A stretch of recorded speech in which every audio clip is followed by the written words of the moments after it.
All right, listen up, folks. We need to talk. We need to fucking talk, my friends. Okay?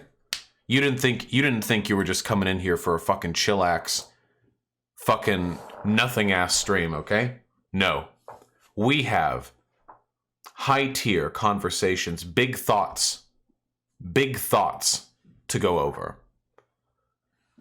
So let's go over them.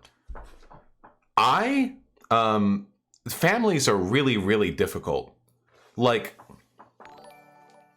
from a political perspective, you know what I mean? Like, so the idea of a family as a concept has changed a ton over the past few centuries, right? I mean, way back when, like really way back when, there were no families because there was no monogamy because people would just fuck. So the women would give birth to kids, but no one really knew who the father was. You didn't really form these one-off family units or anything. Children were raised kind of communally by the village, you know, or by the local community. That's how humans raised themselves for a really long time, you know? We were all over that shit. That's how we like to live. Yeah, the family was the community. The idea of there being this like a legal or blood related sort of connection that mandated how people form social spaces, that wasn't a thing back then. However, eventually monogamy kind of took hold as a concept. There are a lot of anthropological theories as to why monogamy became a predominant form of human social organization. The most common theories are that it allowed for the powerful to form blood lineages. If you're a tribal chieftain or a warlord, if you have wealth, if you're powerful, and you want to keep a lineage going, you can't really do that easily if there are just random children that fall out of the women, you know? You need to, in a sense, have ownership over the children, in a social sense. And the best way to do that is to know whether or not they're your kids. And the only way to do that is to make sure that the women are only fucking one guy. And that way you can be sure, within a margin of error, you can be sure that the kids popping out, you know, they belong to you. So then you can pass down the whatever wealth you have. And once the upper echelons of society start to operate in that way, the ideology sort of delineates, it spreads out. People start to care more about blood ties, but not as much as you might think, like relative to today. Because right now, we compartmentalize and atomize society along family lines to an insane extent. Like, really think about it. Like, think about how our society functions right now. Who you're born to, like, if you're born to a family, you get locked in a box with them for 18 years. Those two people, by virtue pretty much exclusively of having provided the genetic material which allows you to exist, have complete control over your life until you reach legal adulthood. And that's certainly a way of doing things.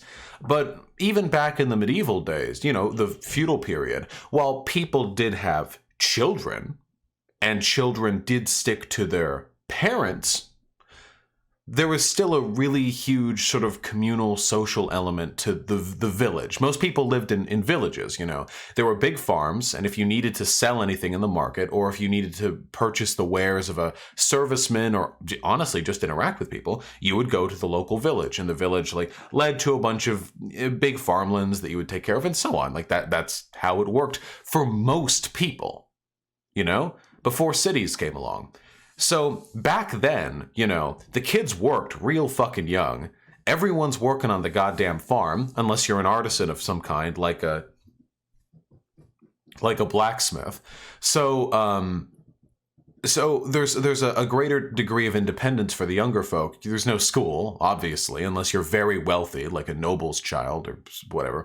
So there was more of a communal element to the village rearing because people had to work together communally. There were still blood ties and blood relations, and people still were monogamous, but there was nonetheless a pretty strong social and economic incentive for people to intermingle in that sense. And nowadays, we just don't at all. Modernity kind of did that to us. I mean the Industrial Revolution when I say modernity. When you pack people into cities, well, you don't really have a village anymore. You don't have a small community of a few hundred people or even a few thousand at the most, unless you're in a major city. Now you have tenements. Now you have apartment blocks. You don't have shared needs anymore because the community no longer takes over its own. You now have grocery marts. You don't have the farms, you know. You don't go to a blacksmith anymore to fix up your horseshoes or what have you. If you need commodity goods, you purchase them from a store. And the store is not run by the people who made those goods in many cases. The store is run by people who are middlemen between the craftsman and you. There's a degree of atomization going on. People are getting further and further separated from the bonds that originally sort of facilitated human interaction. This is around the time the suicide rate started to skyrocket. You know. And it makes sense. I mean, it does. We're meant to live a certain way. I don't mean that in some biologically prescriptivist, like, humans are meant to respect the elder sort of thing. I mean, like, that's literally how we lived for a really, really, really long time. Like, that's how we lived. And over the past just 200 or 300 years, all of that has kind of been destroyed. Now, as I said before, if you're born to people, you're just locked in a house. It's funny to me because neo-Nazis are always complaining about modernity. Always, always, always they claim about modernity, destroying the family bond and what have you. But in reality, if you had a problem with modernity, you wouldn't be trying to go back to the white household, 2.5 kids, white picket fence. You would want to go back even further than that. If you had a problem with modernity, you would want to go back to a communal way of living. Which they don't, which makes it seem like their issue isn't so much with modernity as it is with black and gay people. Which, true, not true, I'm kidding. So when they complain about modernity, they're really not. They're complaining about progressivism. If you really cared about modernity, you would think like, damn, it's kind of fucked up that right now, the way in which our society is organized means it's incredibly difficult to form like bonds with one another. That's kind of fucking weird, right? How many people know their neighbors? Who live in cities, I mean. Even suburbs. How many people know their neighbors? It's more common in poor communities because there's a greater degree of interdependence amongst the working poor. The working poor, you need daycare, you need people to look after your kids, you need the help, protection of your neighbors if you don't live in a very safe area. There's I think a little bit more. This is maybe one of the reasons why depression is more severe and suicides more frequent amongst upper middle class fucking whiteys, The reason for that is because, among other things, it's not some, genetic predisposition towards suicidality along with their lack of melanin. If anything, you'd think they'd be getting more vitamin D, right? The reason, ultimately, is because the social atomization is worsened due to the cultural and economic factors that, sort of supplant upper middle class whiteness.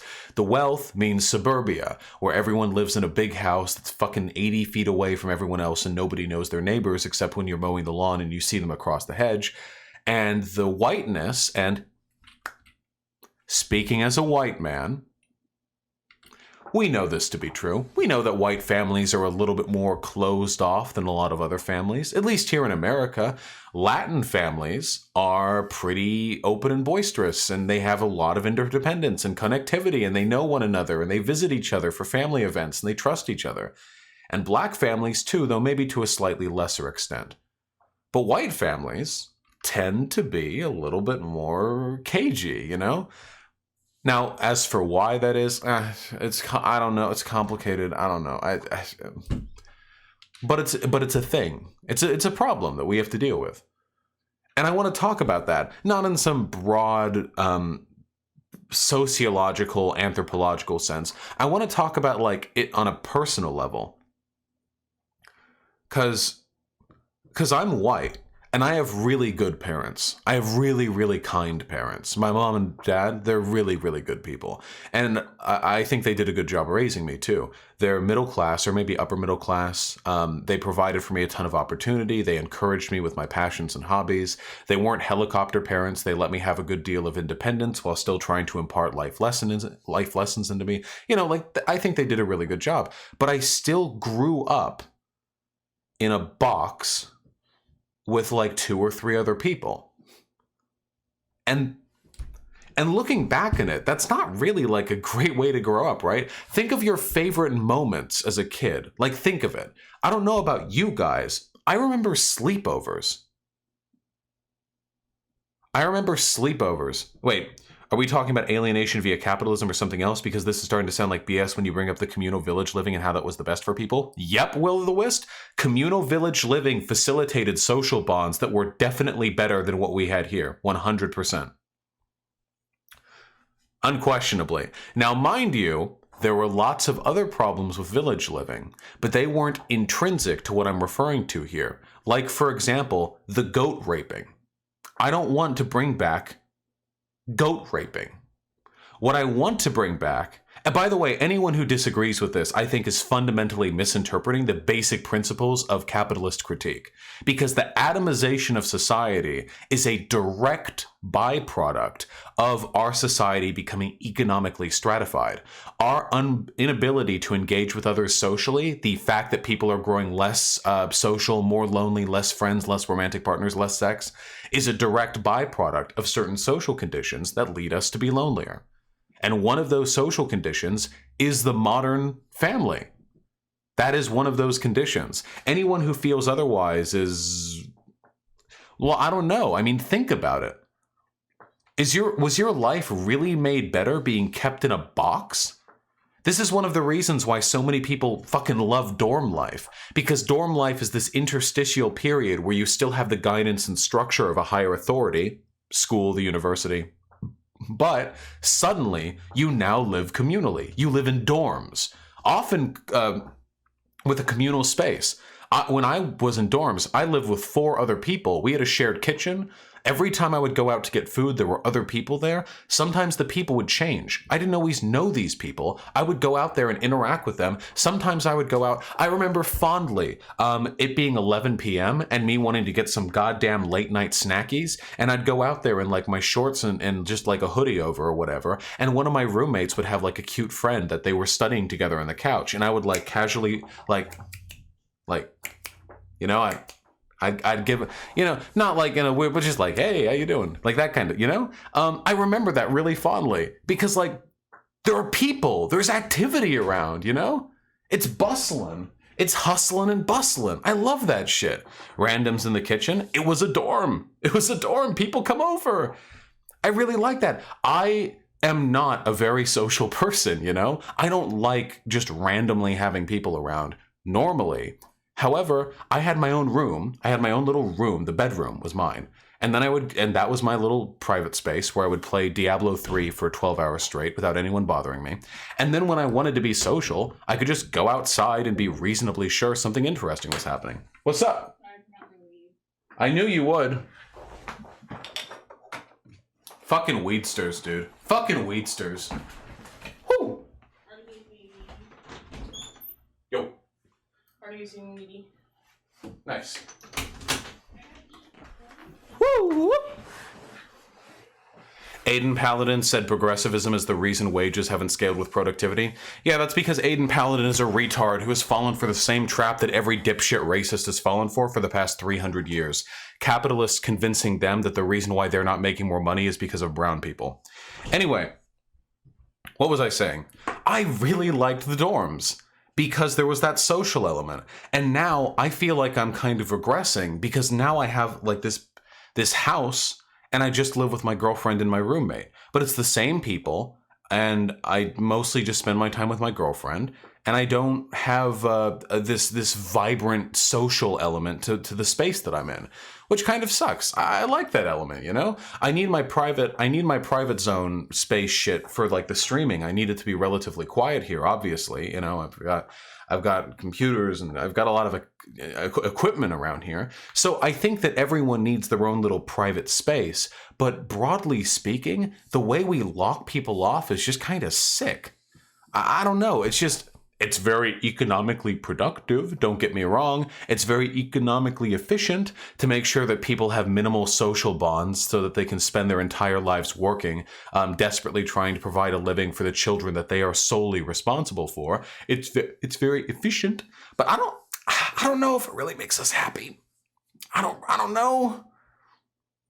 I don't know if we're here for that.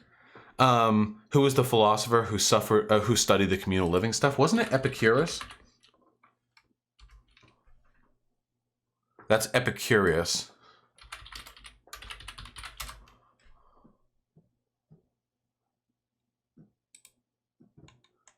Is it Epicurus?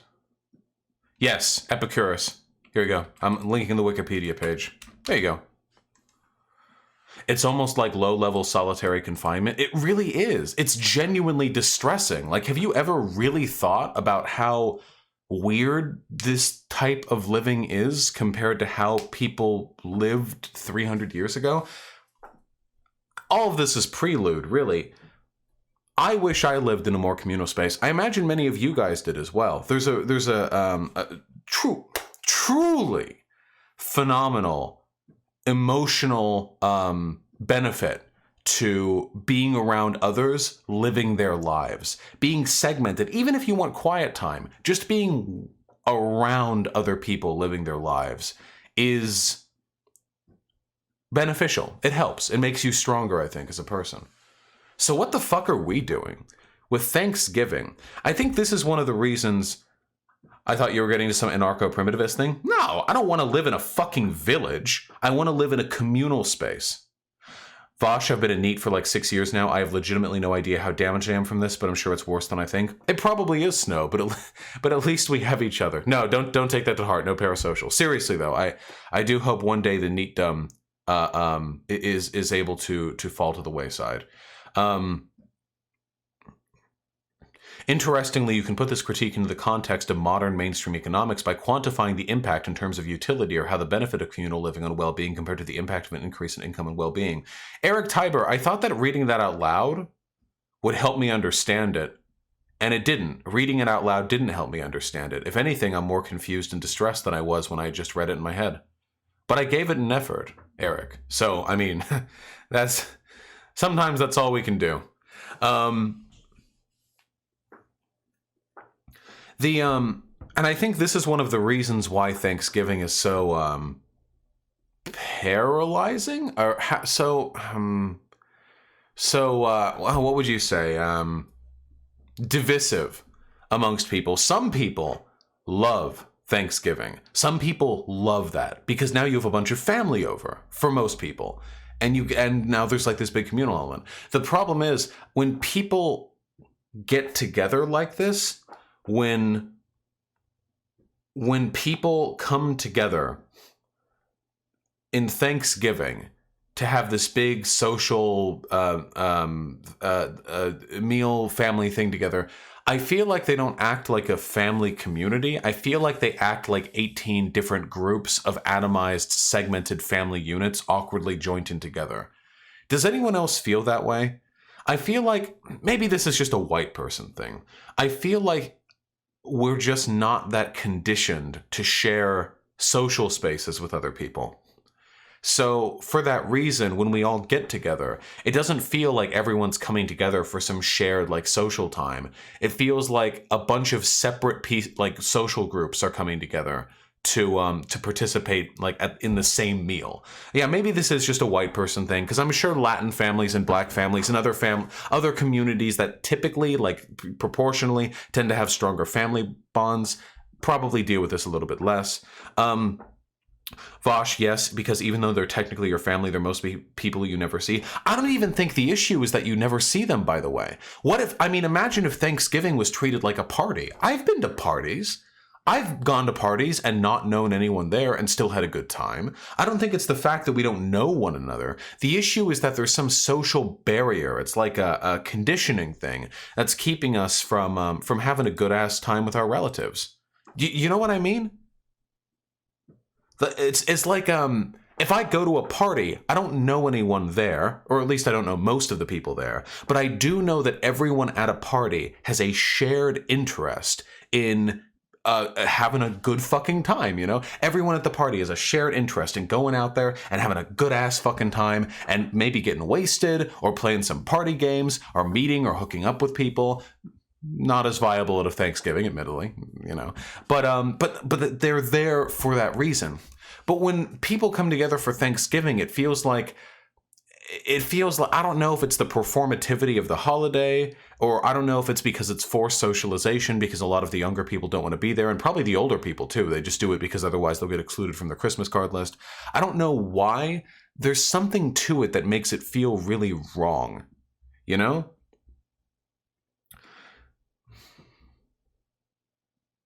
Maybe it's the fact that people are just getting together for a meal. Yeah, true, Hyena.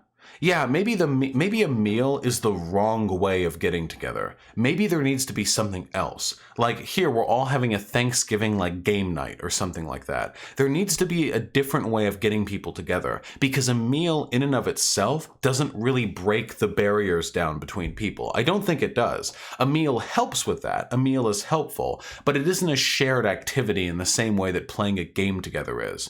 Or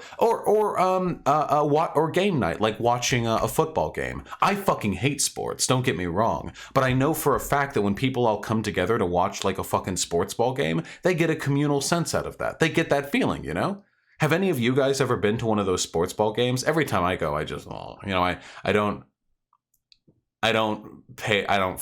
care. But having the shared point of interest offers a chance for mutual bonding.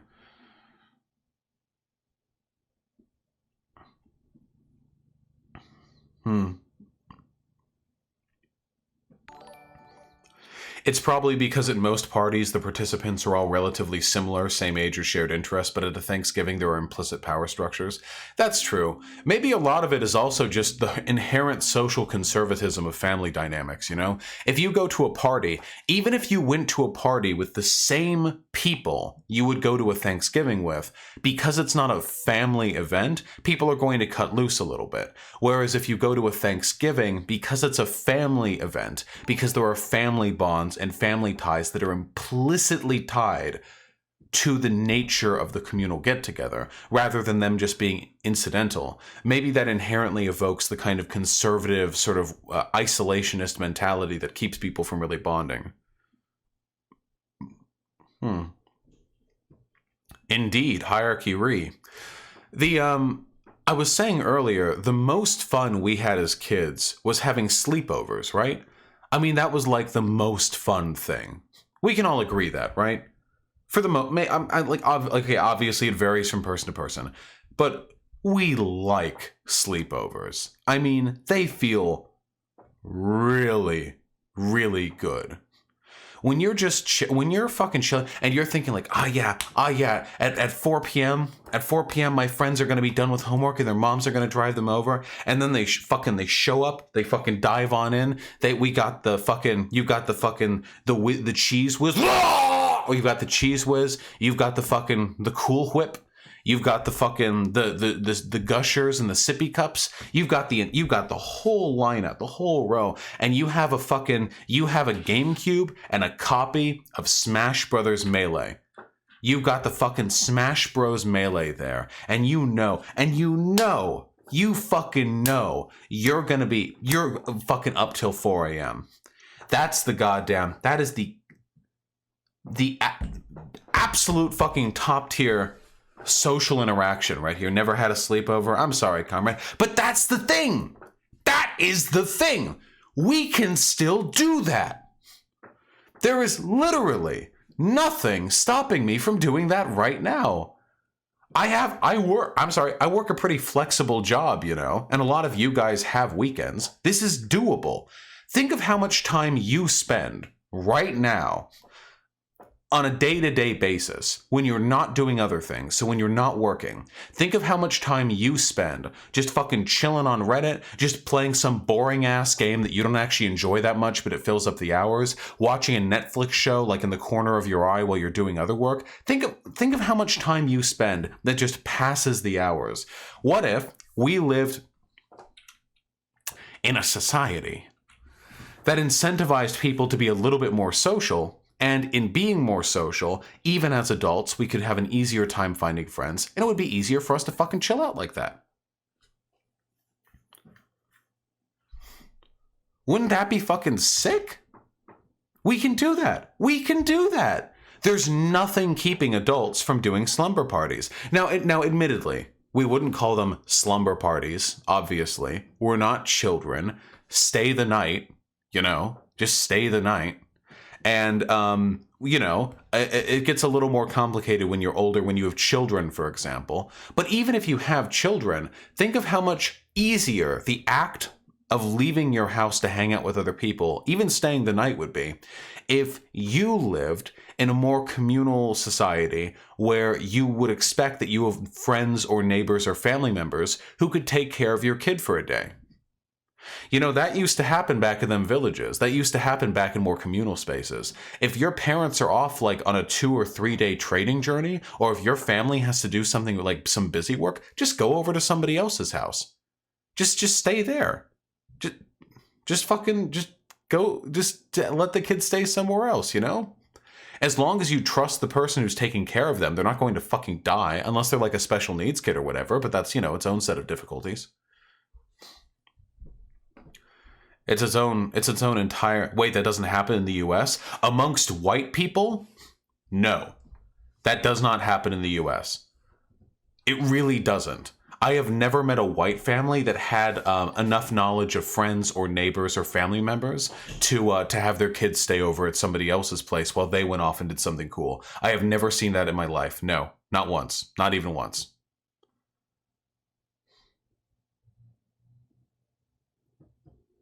At the end of the day, the hyper-liberalization of society is responsible for this. We make everyone solely and individually responsible for their own well-being. And for that reason, our society, our culture, our economics, all of them are organized around individual self-determination, or at least the illusion of it. The idea that every individual should be an individual economic actor that is individually trying to maximize their individual economic output. And this leads to atomization in the sense that it keeps us from forming social bonds for a variety of reasons. Think of the gig economy. How many people here have to work more than one job to survive? Wait, raise your hand if you have to work more than one job to survive. By which I mean hypers, obviously. See, that's a lot of folks over there who need to work more than one job. I'm disabled, so I can't work? A fellow League of Legends player, I see. Whatever the case may be, the gig economy is really, really bad for fostering social interaction for pretty obvious reasons. I mean, when you don't really know what your work schedule is going to be, when you don't work a solid 8 to 5, when you just like a week in advance get your schedule for the next week, and it could be fucking anything, when you don't get paid properly for overtime, when you don't get benefits or health insurance, this is a really difficult environment to build your own safety net, This is a really difficult environment to try and build a space where you feel comfortable enough to engage in extravagancies, like, say, for example, having a sleepover. Which is really, really unfortunate. It's not a regular thing for people to go like to a concert and leave their kids with some friends. My parents did that all the time when we were younger. We'd go to grandma's or one of my dad's coworkers' places and same with their kids. Alga the Dragon Lady, I'm terribly sorry, but I have literally never heard of that ever happening with any of my fucking white friends or any of my parents' friends or any of their friends' friends. In my entire life. Only just, they would just have a babysitter come over, which costs money, quite a bit of money in fact, or they would, or they just wouldn't be able to go. That was it. I don't think a lot of you understand just how atomized certain elements of our society are, namely the elements of our society that have the highest suicide rates.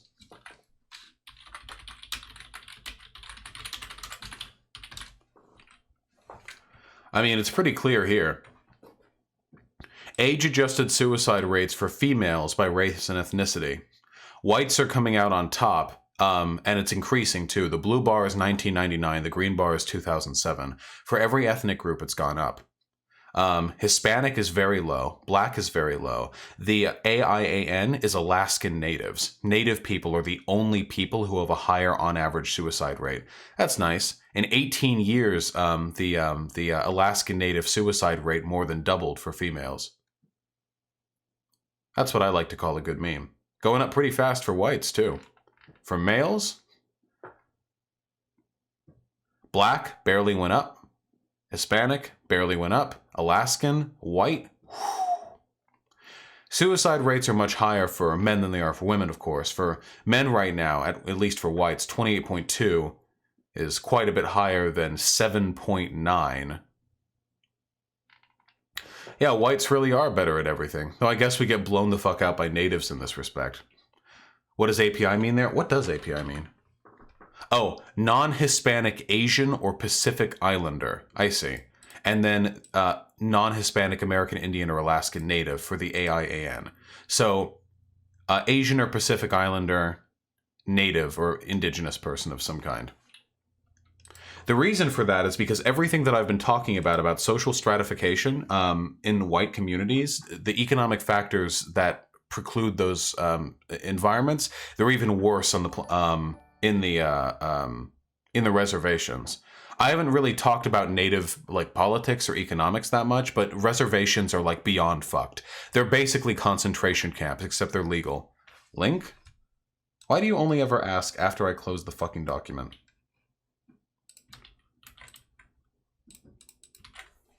Now, they're not really concentration camps, of course. I don't really know much about reservation politics. All I know is that they're totally fucked. The point that I'm trying to get at here, though, is that a lot of people don't like Thanksgiving, and I feel like it's for preventable reasons. There's nothing a lot of people have receded. They've become antisocial. They feel as though the issue is with their inherent social interests, not with society at large. And for some of those people, that's totally true. A lot of you fuckers are just antisocial, and that's fine. Live your life how you want to live your life.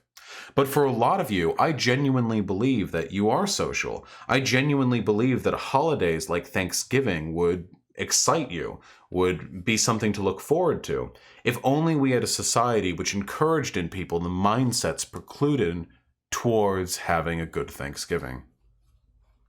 Asocial, Vosh, not antisocial? No, I mean antisocial, but asocial as well. I just see so many people get so... they're just so upset with Thanksgiving, you know? But Thanksgiving isn't really the issue.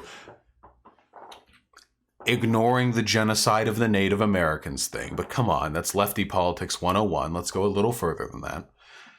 There's nothing intrinsically wrong with the concept of a Thanksgiving, of a big family get-together, of communal spaces. The issue is that we're just not used to them anymore, and our society is building spaces in such a way to keep us from getting used to them. And that's just really cringe. That's just really fucking cringe, bro. I'm cringing over here. I'm cringing over here.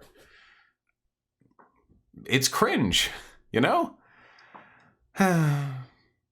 Well, whatever the case may be, I understand that a lot of you guys probably had lackluster Thanksgivings, and I'm sorry for that. But you know what? I love you. Not personally. I don't know you. But as a communal thing, you know? I hope you guys are doing well. I really do. And maybe you will... Fuck my glasses. Maybe you will, over the next couple of years, find yourself in a position where maybe not Thanksgiving, but some other social communal activity will appeal to you. That would be nice, wouldn't it?